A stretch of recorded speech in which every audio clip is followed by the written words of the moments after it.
Friends, welcome to the channel. देखिए, आज हम एक और NFO Nifty 500 multi cap 50-25-25 index fund, ये एक एनएफओ आया है जो कि एच डी एफ सी हमारा जो एएमसी है वहाँ से लॉन्च हुआ है, जिसके अंदर आप इन्वेस्ट कर सकते हैं। 6 अगस्त से लेकर 20 अगस्त तक का आपके पास टाइम है, जिसके अंदर आप इन्वेस्ट कर सकते हैं। तो देखिए, एक एनएफओ है।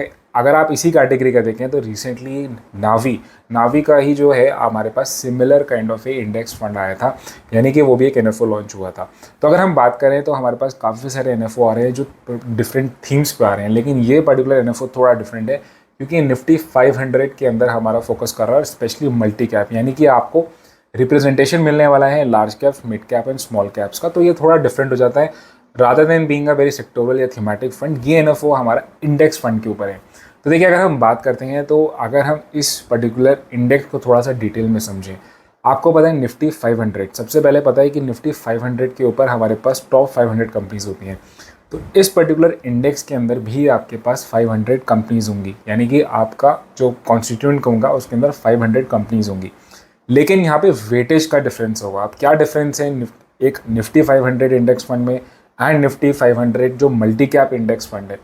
अगर आप देखते हैं तो निफ्टी 500 के अंदर आपका जो लार्ज कैप्स है उसका वेटेज थोड़ा सा ज़्यादा है, उसका वेटेज ऑलमोस्ट 72%। मिड कैप्स का portion is 18% and small caps का पोर्शन 10%, यानी कि वो एक लार्ज कैप फंड बन जाता है हमारे पास। रादर देना इक्वल रिप्रेजेंटेशन, या बोल सकते हैं mid cap and small cap की रिप्रेजेंटेशन बहुत ही कम होती है।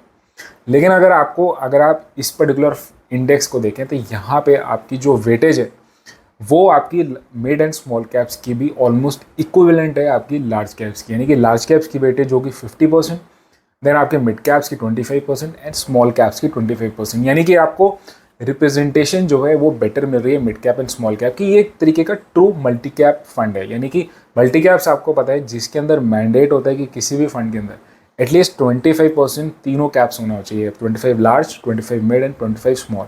अगर हम देखिए आगे बढ़े इसके अंदर डिफरेंसेस वेट समझने के बाद थोड़ा सा समझते हैं कि इसके अंदर जो इंडेक्स है, क्योंकि आपको पता है कि हर एक जो हमारे पास फंड होता है वो एक इंडेक्स को फॉलो करता है।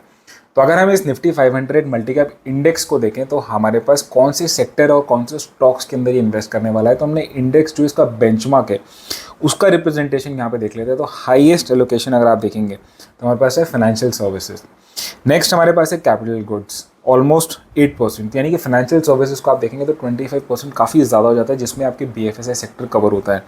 फिर हमारे पास है IT sector, then we have automobile, health care, oil and gas and other sectors. तो ये आपकी रिप्रेजेंटेशन रहेगी।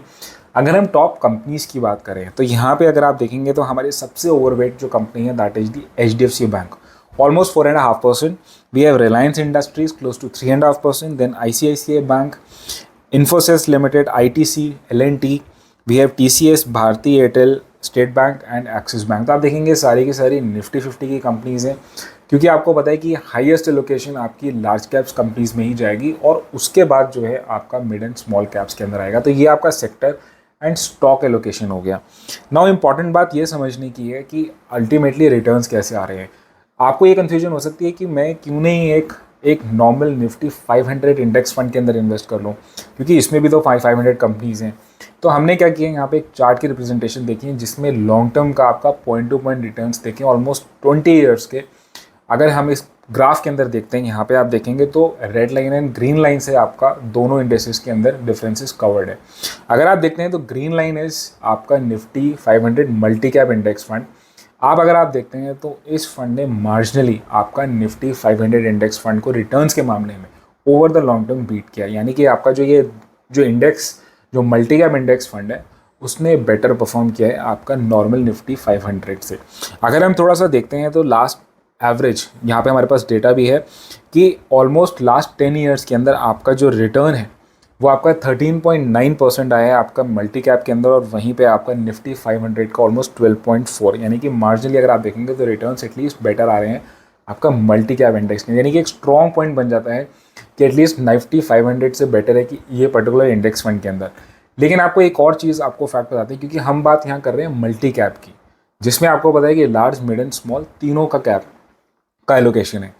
तो क्यों ना अगर हम इसका डिफरेंसेस कंपेयर करें एक एक्टिव मल्टी कैप, क्योंकि आपके पास ये भी कन्फ्यूजन हो सकती है कि yes between Nifty 500 and this fund मुझे ये फंड लेना है, लेकिन आपके पास ये भी हो सकता है कि क्यों ना मैं एक एक्टिव मल्टी कैप ही ले लूँ, अगर मुझे सारे ही लार्ज मिड एंड स्मॉल का रिप्रेजेंटेशन चाहिए। तो जब हम यहाँ पे देखते हैं तो आपको क्लियरली, अगर हम थोड़े लॉन्ग टर्म में भी अगर हम देखते हैं लास्ट 4-5 ईयर्स के अंदर, तो आपका एक्टिव जो मल्टी कैप्स हैं उसने ऑलमोस्ट 2/3 ऑफ द टाइम, यानी कि 67% ऑफ द टाइम आपके इंडेक्स को बीट किया है। कहने की बात यह है कि आपका एक्टिव मल्टी कैप फंड ने परफॉर्म बेटर किया है than Nifty 500 multi cap index fund. यानी कि आपको अल्टीमेटली देखिए, अगर मुझे मल्टी कैप्स के अंदर इन्वेस्टमेंट करनी ही होती तो मैं एक एक्टिव मल्टी कैप में करता, क्योंकि मुझे वहाँ पे रिटर्न्स ज़्यादा मिल रहे हैं। वहाँ पे मेरे पास चॉइस है, जो फंड मैनेजर के पास चॉइस है कि वो मार्केट के सिनेरियो से फंड को चेंज भी कर सकता है। लेकिन यहाँ पे एक इंडेक्स को फॉलो करेगा जो थोड़ा सा रुडिमेंट्री हो सकता है। यस, इंडेक्स में आपको जो जो बाकी के एक्सपेंस रेशियो चार्जेस कम होते हैं, बट ओवरऑल अगर आप देखते हैं तो मल्टी कैप एक्टिव के अंदर मुझे बेटर लग रहा है इन्वेस्ट करने के लिए। बाकी आपकी देखिए, कोई भी आप अपने हिसाब से अपने फंड मैनेजर की एडवाइस से इन्वेस्ट करिएगा। ये जो फंड है ओपन है 20 अगस्त तक। So that is all in this video. आपको कुछ डाउट होता है नीचे कमेंट बॉक्स के अंदर मेंशन करिए। कुछ और फंड के बारे में जानना चाहते हैं उसका नाम भी मेंशन करिएगा।